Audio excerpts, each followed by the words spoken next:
Shalom, all praise to Yahweh, Bahashem, Yahweh Shai, Bahashem, Rakakadash. Double honors to the apostles and elders of Great Most and Rule Well. And Shalom to all the brothers doing the work, sincerity and truth. Got this article on NBC talking about once again this situation, around Iran, which has been volatile for the last few weeks and is continuing to be so. Situation in Israel as well is heating up, is getting volatile. You've had basically conflict between, people in the land, but as well, Syria and Iran essentially putting the pressure on. And Netanyahu is, this guy's trying to save his own neck. So yeah, he's he's trying to save his own neck. So he's incentivized, to have some shit pop off, man. Which that's what it seems like he's been trying to do, man. Stir the pot, so either it forces America to step in, or essentially that, and then he can, state of emergency the thing and extend his rule. So it says, what Iranian ships swarmed U.S. Coast Guard vessels in unsafe maneuvers, says U.S. Navy.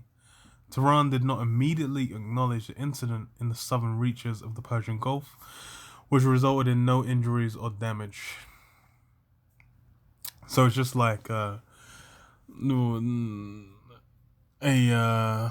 it's kind of measuring each other up, man. That's really what it is. It's saying like, oh, you weren't really about this, which, it's gonna go from that to actual conflict, warfare on a higher scale, man. You already had airstrikes, and no-fly zones. That's how Esau always starts off with, say like a no-fly zone, or they'll do airstrikes. They'll gain air superiority, influence that way, and then have kind of, agents in on the ground pushing things in the direction they want.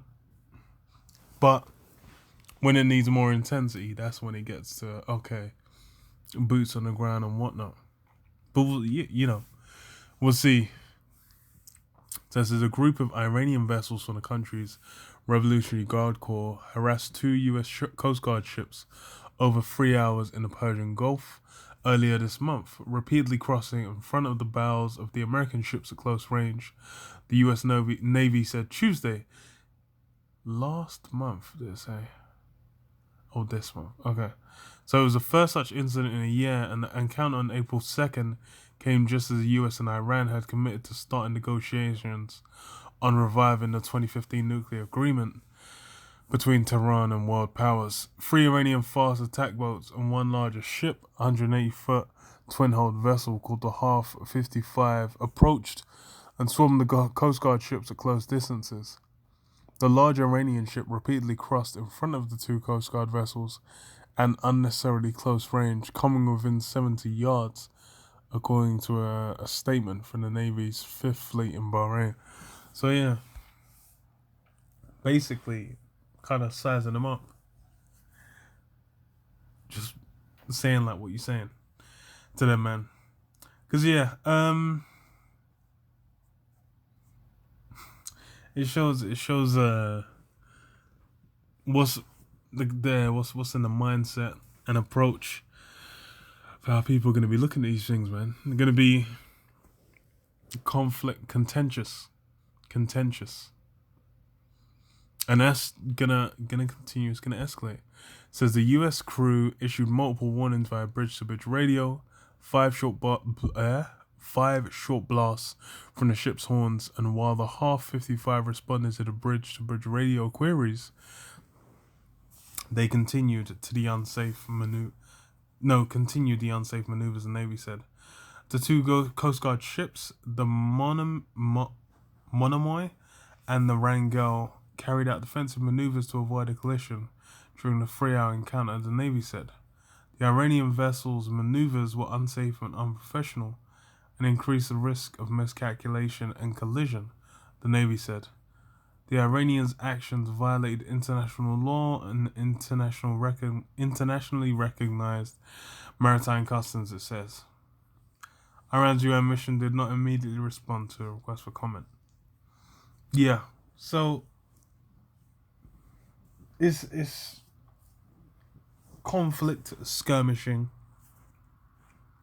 That's what's what men are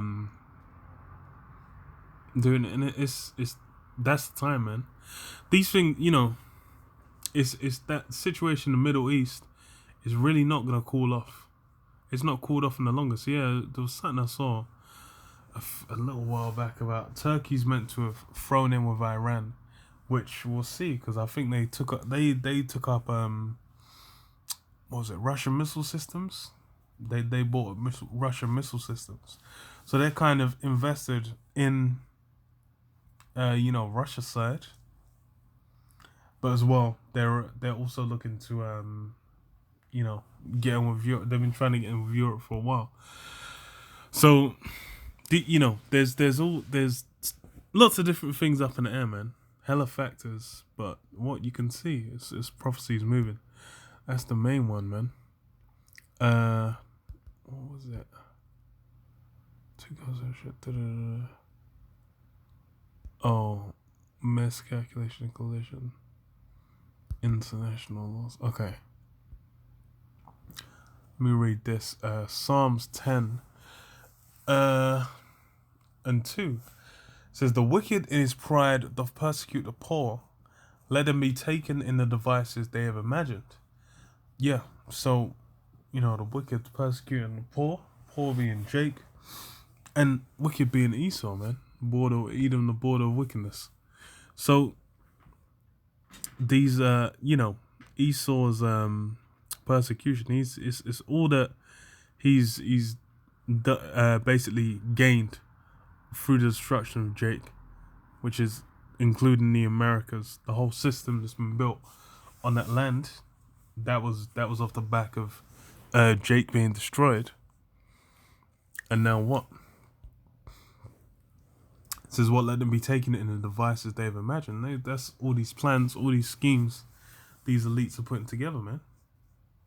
All these different maneuvers that haven't happened.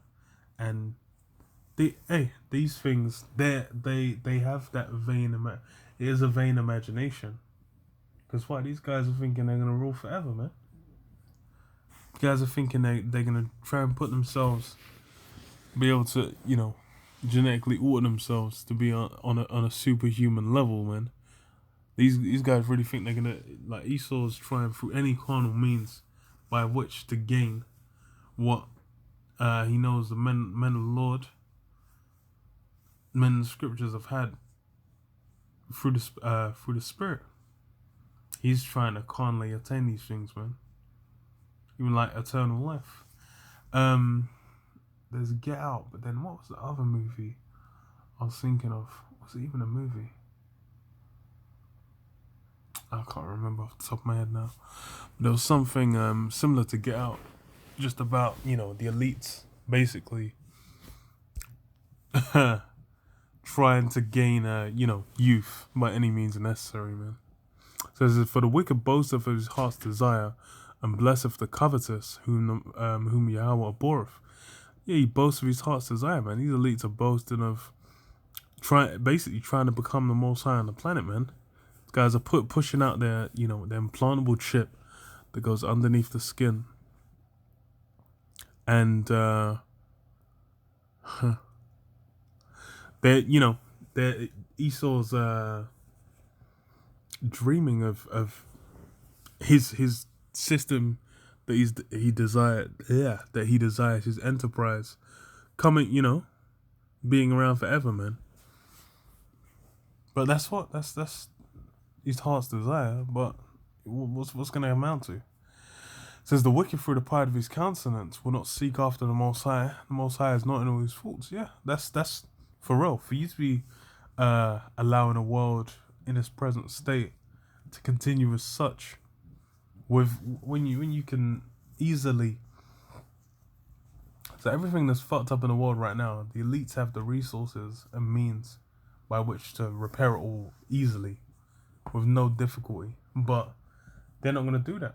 Why? Because these guys are capitalizing off that, man. These guys enjoy the destruction, and they're thinking about the bottom line, man. That buck.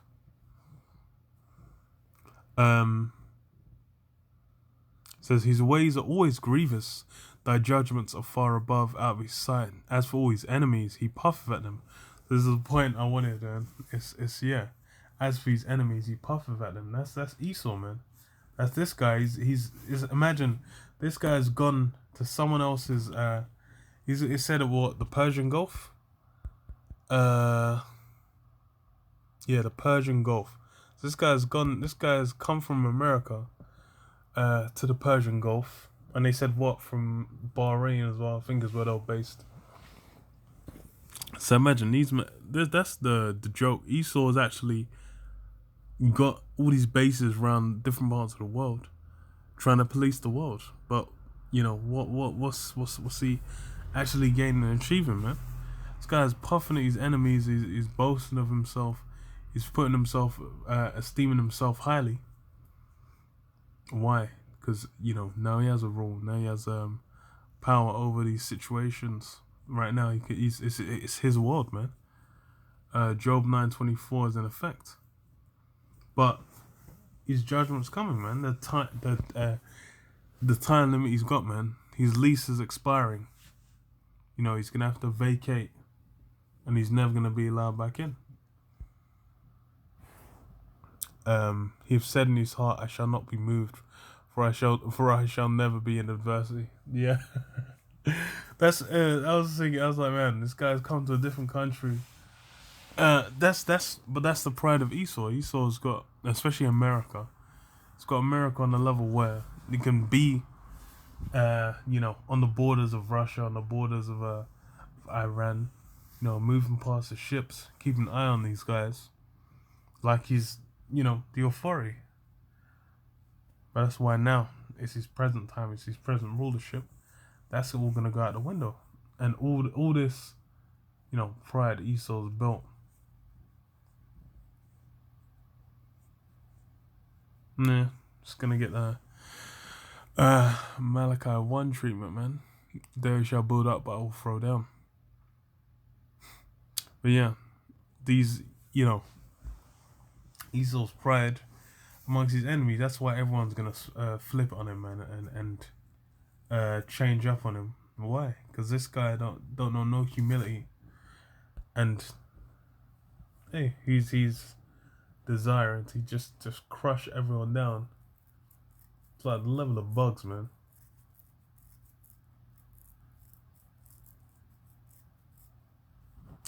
Yeah.